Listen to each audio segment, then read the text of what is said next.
1966 லண்டனின் மிக கடுமையான பாதுகாப்பு சிறை. அங்கிருந்து யாரும் தப்பியதே இல்லை. ஆனால் ஒருவன் தப்பினான். அவனின் பெயர் ஜார்ஜ் பிளேக். பிரிட்டனின் MI6 உளவுத்துறை அதிகாரி. பின்னர் சோவியத் யூனியனுக்காக உளவு பார்த்தவன். அவன் பிடிபட்டபோது 42 ஆண்டுகள் சிறை தண்டனை, அதுவும் வேர்ம்வுட் ஸ்க்ரப்ஸ் எனும் அசைக்க முடியாத சிறையில்.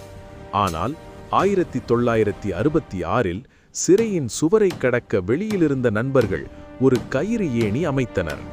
ஒரே இரவில் காவலர்களின் கண்களில் படாமல் ஜார்ஜ் பிளேக் சிறையை விட்டு தப்பினான். பின்னர் ரகசியமாக சோவியத் யூனியனுக்கு கொண்டு செல்லப்பட்டான். அசைக்க முடியாத சிறை உடைந்தது. ஆனால் வரலாறு சொல்வது ஒன்றுதான்: மனிதன் திட்டமிட்டால் சிறையும் ஒரு தடையல்ல. தயவு செய்து சப்ஸ்கிரைப் செய்ய மறக்காதீர்கள்.